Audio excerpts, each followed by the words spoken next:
Ibu bapak, saudara-saudari yang terkasih, ketika merenungkan bacaan-bacaan hari ini, saya teringat dengan pengalaman ketika hidup di seminari. Di seminari seperti yang kita ketahui, dengan segala tata aturan, tata tertib, semuanya tertata dengan rapi. Jam ini kami harus berdoa, jam ini kami harus ekaristi, jam ini kami harus belajar, jam segini kami harus sarapan, jam segini kami belajar lagi, olahraga, bersih-bersih rumah, dan seterusnya. Semua tertata dengan rapi dari bangun tidur sampai tidur malam. Tetapi sebagaimana kami, orang-orang muda juga, yang hidup di seminari, di asrama bersama teman-teman lain, terkadang satu dua kami suka mencari-cari waktu, mencari-cari celah. Dilihat apakah ada formatornya, apakah ada romonya atau tidak. Lalu kami curi-curi nonton TV misalnya. Lalu kalau tahu romonya pamitan, saya pergi dulu ya, misalnya misa di mana, atau kalau sebelum PPKM kan suka misa requiem di mana, atau misa tutup peti di mana, atau misa lingkungan di mana. Kami tahu nih, romo formatornya nggak ada. Romo pembimbingnya lagi nggak ada di seminari. Maka ya karena waktu belajar sudah banyak, lalu kita kepingin rekreasi. Rekreasi di sini maksudnya adalah waktu di mana kami bisa lebih leluasa, entah untuk mengerjakan, terutama untuk ini sebetulnya, di luar rutinitas ya, bisa nonton TV atau bermain dan seterusnya. Nah, ketika itu terjadi, kami waktu itu kalau nggak salah saya entah nonton TV atau main kartu ya, saya lupa. Sebetulnya lagi jam belajar, ya seperti orang muda pada umumnya ya, suka curi-curi waktu, tahu kalau pembimbingnya nggak ada. Lalu tanpa diduga-duga, kami tidak memperkirakan jam segitu romonya sudah datang. Kami pikir ya masih lanjut dan lebih lama, sehingga kami bisa bermain juga lebih lama. Tetapi Roh Kudus sepertinya bekerja dan berkarya, dan akhirnya romo itu datang dan kami ke gap main kartu atau bermain ada Uno, ada seterusnya ya. Lalu yang menarik adalah romonya mengatakan, para frater, ini sekarang kita lagi jam apa ya? Seperti biasa, lalu kita menjawab, lagi jam studi romo. Kalau jam studi, apakah studinya lagi main Uno? Enggak romo, studinya ya studi belajar, jadi baca buku. Oke, berarti kalau begitu tahu apa yang harus kalian lakukan? Ya Romo, jadi kami langsung bergegas membereskan kartunya, lalu terus kita masuk ke ruang belajar dan akhirnya belajar. Itu sederhana, peristiwa sederhana yang bagi saya sungguh-sungguh mengena ya, artinya kita terkadang untuk menyiapkan segala sesuatu yang baik dan tertata, dan semuanya bisa oke, itu kalau ada orang yang mengawasi. Itu kadang-kadang mental kita seperti itu.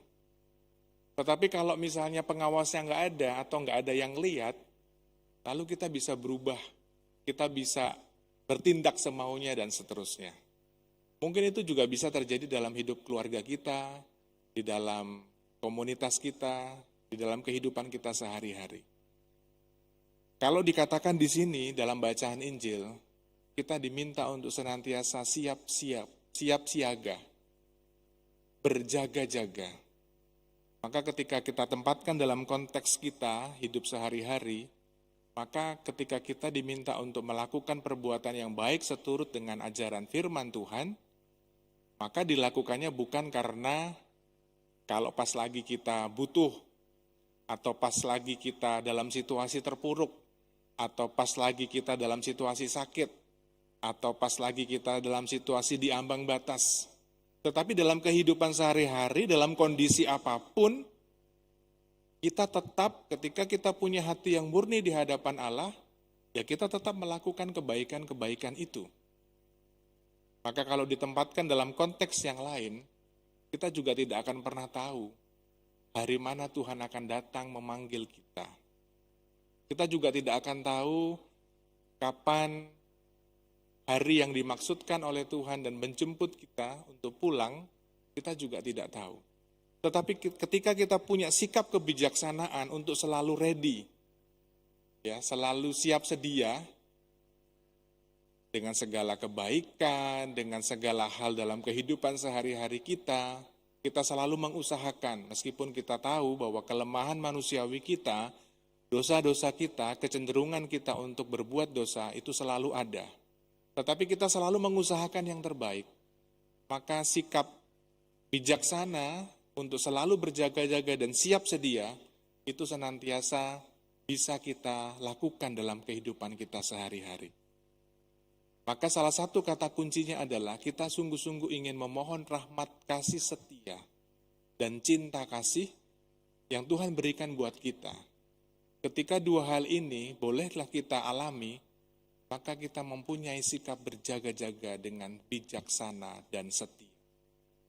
Maka kalau dalam bacaan pertama dikatakan dalam kisahnya, surat Rasul Paulus kepada jemaat di Tesalonika, siang malam kami berdoa sungguh-sungguh supaya kita dapat bertemu muka dan menambahkan apa yang masih kurang pada iman kami.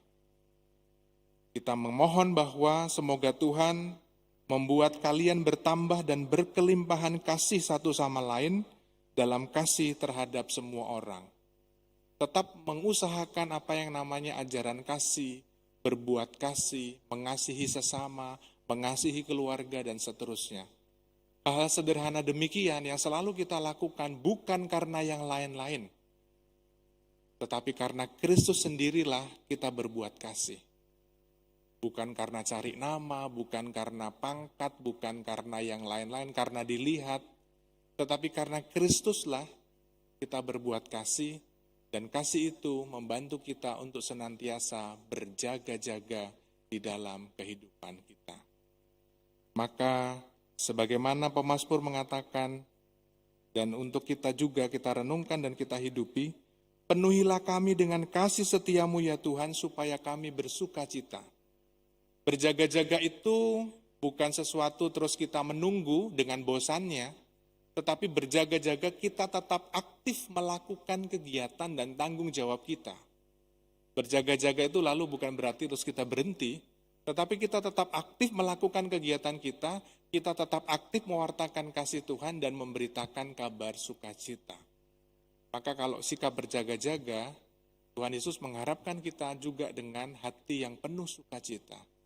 Bukan berjaga-jaga lalu dengan wajah yang muram, wajah yang bersedih, tetapi berjaga-jaga tentu dengan hati yang penuh sukacita, karena kita dirahmati dengan kasih dan berkat.